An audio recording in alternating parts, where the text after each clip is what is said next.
Boa noite. Números da Secretaria Especial de Saúde Indígena mostram que a mortalidade infantil aumentou nas aldeias. A falta de programas de prevenção é o principal motivo.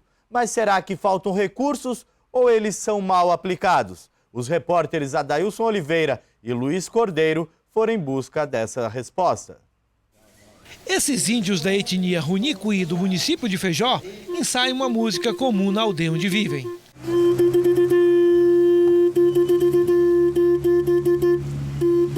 Mas a melodia não exala alegria.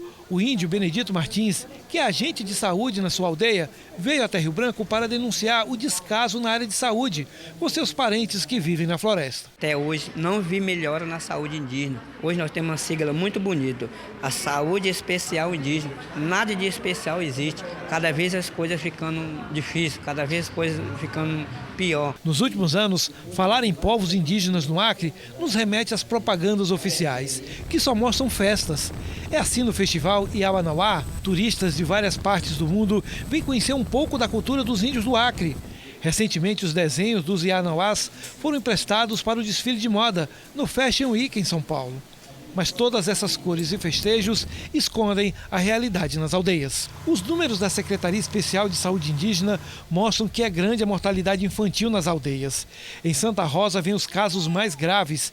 Em 2011, a incidência foi de 113,8 para cada 1.000 nascimentos. 2012, 82,9 e em 2013, 91,5. O que leva tantas mortes a crianças atinge também adultos e principalmente idosos. Fragilizados com as doenças que levam das cidades para as suas terras, somado com o precário saneamento nas aldeias e a falta de programas de prevenção às doenças, os indígenas são vítimas fáceis de hepatites, desnutrição, malária e tuberculose. Mas o que não se entende nessa conta é porque os programas de saúde indígena não funcionam. E olha que recursos não faltam. No ano passado, os distritos que cuidam da saúde indígena no Acre receberam mais de 20 milhões de reais para levar cuidados médicos para as aldeias. Vamos seguir o rastro desse dinheiro? Até 2012, quem gerenciava os recursos da saúde indígena eram as prefeituras. Uma auditoria do DENASUS mostrou que em 3 municípios do Acre, os recursos do Programa de Atenção Básica dos Povos Indígenas foram saqueados. Os auditores conferiram os gastos entre 2009 e 2012. Em Sena Madureira, os técnicos estão pedindo a devolução de R$1.043 mil. Os prefeitos que passaram pelo município nesse período faziam compras sem licitação e não se preocuparam em apresentar os controles de medicamentos, alimentos e combustíveis supostamente comprados. No município vizinho, Manoel Urbano, o DENASUS pede a devolução de R$120 mil. Como regra, os gestores cometeram os mesmos crimes dos prefeitos de Sena. Na hora de prestar contas, faltaram diversos comprovantes e algumas despesas foram feitas em ações que não eram destinadas às comunidades indígenas. Em Assis Brasil, o valor a ser devolvido é de R$563 mil. Não existe documentação das ações. A prefeitura simplesmente gastou todo o dinheiro que recebeu sem se preocupar em provar os gastos. Em Assis Brasil não é novidade descaso com o dinheiro da saúde indígena. O DENASUS já tinha pedido a devolução de outros R$522 mil por irregularidades nos gastos entre 2005 e 2008. Sabá Machinelli, que atualmente trabalha em um dos distritos de gestão da saúde indígena, explica que dinheiro não falta. O que precisa é cobrar das gestões mais eficiência na aplicação dos recursos e punir quem desvia ou não gasta corretamente.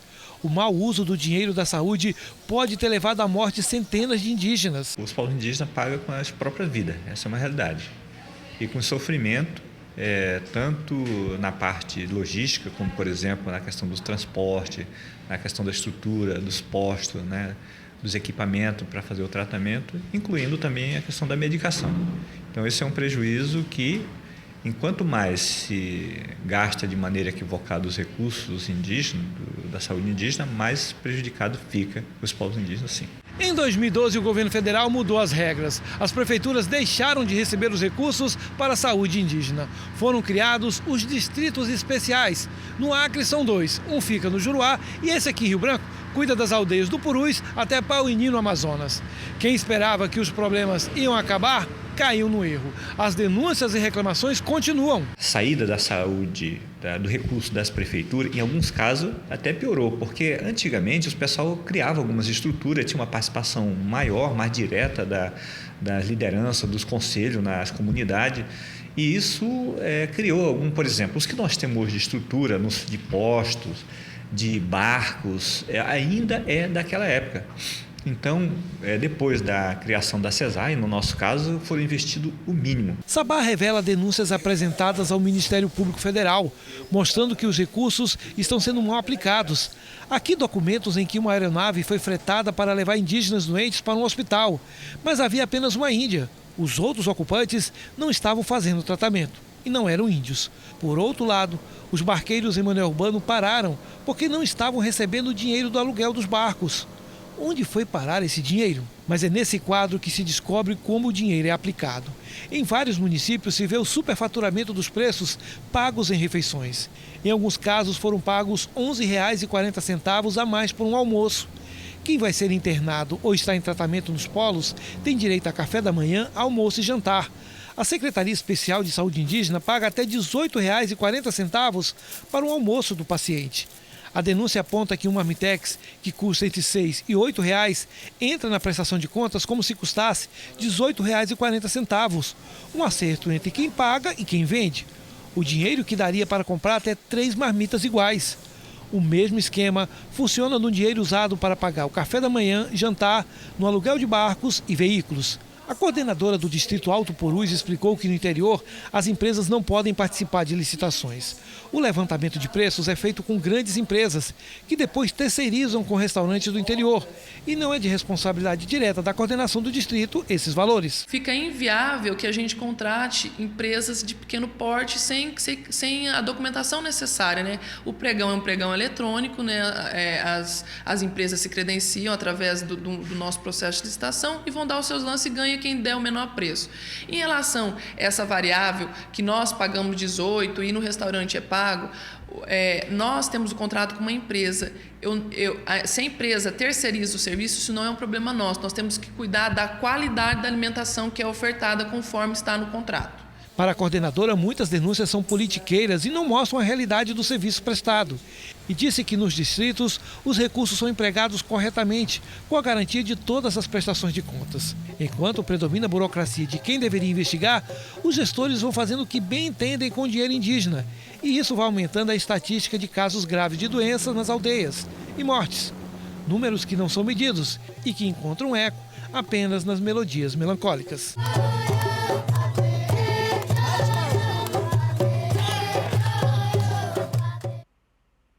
O Ministério Público Federal informou que investiga pelo menos 20 procedimentos entre inquéritos e ações judiciais que tratam desde atos administrativos, como nepotismo e assédio moral, até desvio de verbas públicas, irregularidades na execução de convênios e mau uso de materiais, como barcos e automóveis.